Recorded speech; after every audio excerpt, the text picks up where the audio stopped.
So one of the stumbling blocks is that we always go, if I just had this, then I would do what I have to do, and then I could become that person I want to be.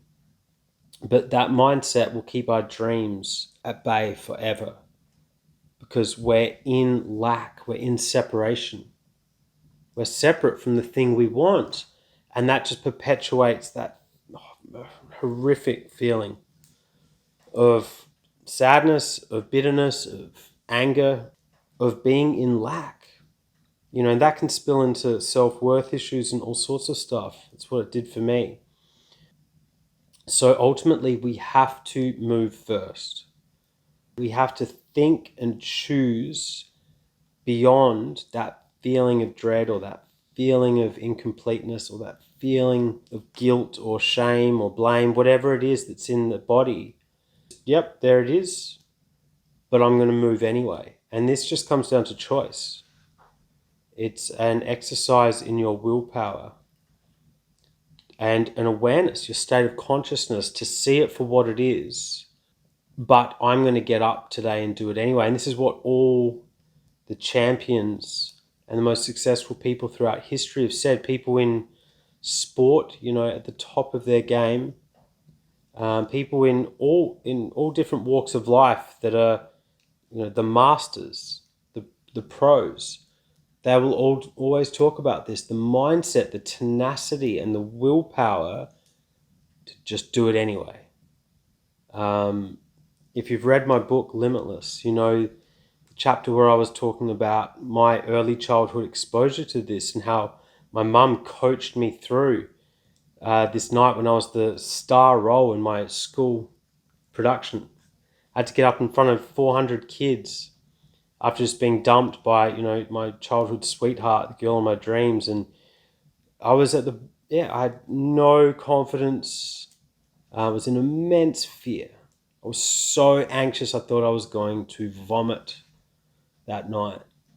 And it was interesting because we drove in. Mum wouldn't let me give up. She drove me into the school, and I knew my ex-girlfriend was going to be there, and the class, would all be watching me, and I felt so sick.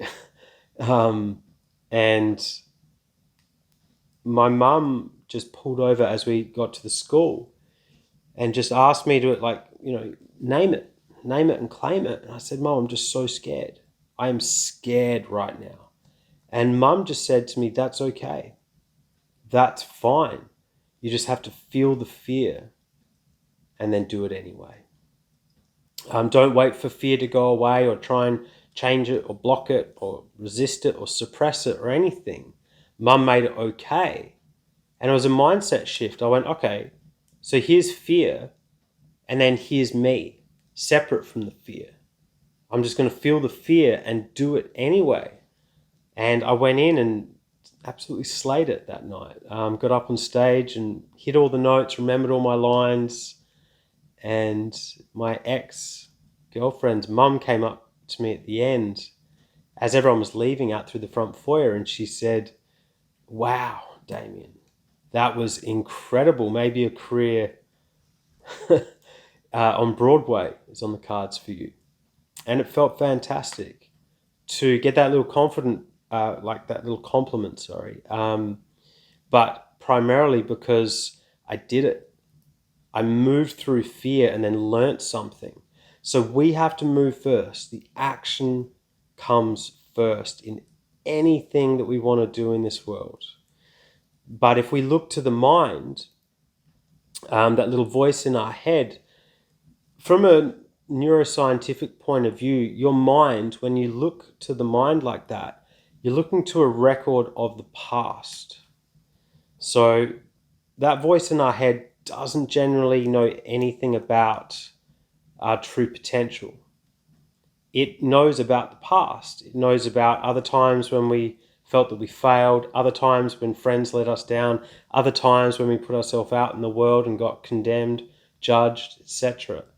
And it keeps this running tab of them so that when we feel fear or uncertainty, maybe it's approaching the guy of your dreams or the girl of your dreams that's sitting there at the bus stop, and and you really want to go and talk to him or her, But that voice will go, whoop, remember the time, you know, when you looked like a fool? And the truth is you didn't look like a fool. It's just one perspective.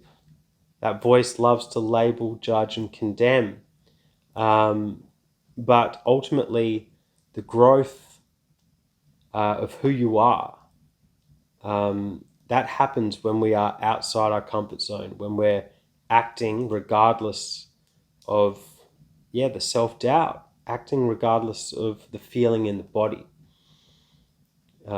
This is where we truly find out what our potential is. So you might know that my logo is Unlock Your Potential. And this isn't just like some sort of cute saying or something I, thought up to try and make it sound jazzy, personal development-y. It's a fact that I hurt myself to degrees that are almost beyond comprehension. That's what that huge scar is that goes up and across my head. I went through all of that, and surgery after surgery after surgery after surgery, having my face cut off, and years and years and years of pain, suffering, and recovery, and loved ones that were really upset and hurt and worried about me as well. And I found that through all of my suffering, everything I thought before my near-death experience was BS. It wasn't the truth. It was a story in my head. It was that voice in my head. But it had nothing to do with my potential, because through all of that suffering and having 40 bits of metal drilled into my face, breaking my back, I found out that I was capable of infinitely greater things than I had ever could have comprehended beforehand. So one of the first things I said to my mum was, I want to teach, I want to help, I want to be a teacher, coach, do this stuff. This was back when I was in hospital, because I said, I don't want other people to have to suffer and go through that much pain to learn the lesson. To find out that you've got the potential after nearly killing yourself is not the intelligent way of doing it, but it's just my path. This is how things played out for me, and I wouldn't change a thing. I'm glad that I can now sit here with you and share this information. So the secret really is for you to be able to just take that leap of faith into the unknown, where it's totally unfamiliar and you don't know, you don't have, the record of the past that you can judge anything on. I've used the analogy of, it's like you're out at sea in a rowboat, but you don't even have oars. And you've got to just trust that the wind's going to blow you in the right direction, or the tide's going to pull you where it needs to. It's a leap of faith. And it's about thinking greater than the worry, the dread, the feeling, the limitation in the emotion in the body, thinking greater than that. And it's also about thinking greater than the way we normally think. Like making choices beyond, making choices where we're sure this is chancy, this is risky, this is too far. But it's not too far. It's where the magic just starts to happen. It's in the unknown. It's in that unfamiliar place. And as soon as you've been to the other side, like me getting up on stage that night, as soon as you finish walking up to that guy of your dreams and you talk to him, and you either find out he's actually a really nice guy and he was really friendly, or, he was a bit of a twat, he or she, and although they looked physically attractive, you had nothing in common with them anyway. So, there was no need to get your knickers in a knot. So it's by moving out of our comfort zone that we learn and we grow. And then we get feedback. Just like I did that night getting on stage for my school production. You get feedback for your efforts. And the brain will take like a photograph, like a snapshot And you start to build up more and more of these photographs in your brain circuitry, that next time that opportunity, that door opens, or that moment of like, oof, wow, this is the next opportunity for me to step into my courage, you're more likely to keep saying yes. Like, the more you stack your successes, the more you can keep moving in that direction and piling them one on top of another. And that's confidence 101. People who are really, really confident have moved out into the unknown. They've moved beyond that line in the sand, that barrier, and then got the feedback and gone, whoa, I'm stronger. I'm stronger because of this. This is what wisdom is. This is why some people become very, very wise during their time here. It's because they are able to move out into the world, have these experiences, and some of them are very challenging, like in my life. Some of them are very loving and expansive, but whether or not it's the up or the down, wise people are able to pull the teaching. They pull value out of it. That's the wisdom. That's the gold that's in all the experiences that make up our life. So I'll leave you with this thought, that the more you can do this and the more you can step outside of your comfort zone, your brain will actually become more plastic. So when we learn new things, or we have experiences that are really unfamiliar, your brain starts to produce certain chemicals that it needs to be more plastic.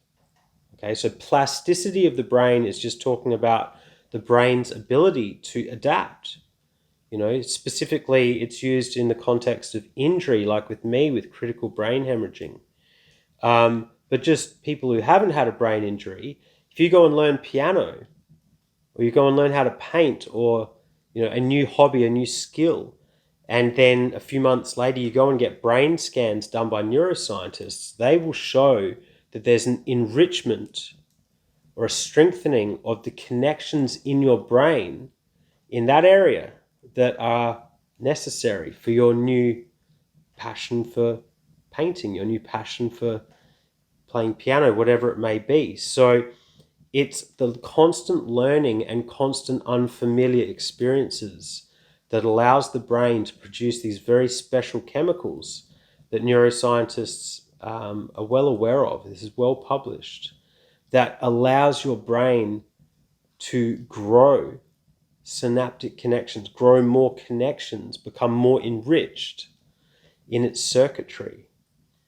And literally you're growing a new brain for yourself, which then allows you to think and feel in different ways. Like, your personality gets an upgrade. Okay, the more we learn, the more we get to update our consciousness. Just like your phone needs an update regularly, by learning and having these novel experiences, new experiences, you are updating the operating system. And I mean your brain, the most fundamental organ, because without the brain, nothing else works. It's overseeing all of the processes of your physical body. It's that important. And it took me hurting my head very, very badly to realize how important this incredible organ is, called the brain. So that's today's video. The key takeaway for you is just to realize that you can be separate from your worry. You can be separate from that fear. The trepidation's okay, because you haven't had the experience yet. So it's actually quite normal. It's quite natural. But it's on you now just to dip your toes into the bathwater and take that leap of faith, so that your brain can start adapting and changing and growing and harnessing its neuroplasticity. And then you will get feedback. Okay, so this is like information in, or action that you take into the world, right? So first you learn information, like this YouTube video, like my channel, or one of my workshops you might have come to. You learn the information, then you've got to apply that knowledge. Because until you apply knowledge, it's not self-empowerment. It's just a fancy chat around the coffee table with your mates or with your family. That's book smart. But you don't want to be book smart. You want to learn, apply knowledge. That's true self-empowerment. Get feedback for your efforts, and then you've got more impetus to keep going and keep moving. Like I said in my book, you are gathering momentum. You're gathering inertia, like a snowball rolling downhill. And that's how you build this inspiration, this motivation, and this confidence and belief in yourself. So it starts with you. So what actions are you going to take today that can move you out of your comfort zone and give you a new experience? That's the question I have for you. So that's it. If you need more help right now, you can jump on my website. I've got one-on-one coaching there. If you've got mindset or issues going on in your personal or professional life, you can register your interest for the live workshops. The digital events are going to be available soon. They're being finished as we speak. Music lovers, jump on your favorite streaming platform. You'll find all my music there. And the link below, if you want to show your support, a donation for all the content that I make. If I've been able to add value or help you in some way or show inspiration, you can show your gratitude by making any amount, any donation amount that you think it's worth. And there'll be a link below for my new book as well, Limitless, Reconnecting with the Infinite Power Within. And that's it. That's today's video. Hope you're well wherever you are in the world, and sending you light and sending you love. Peace.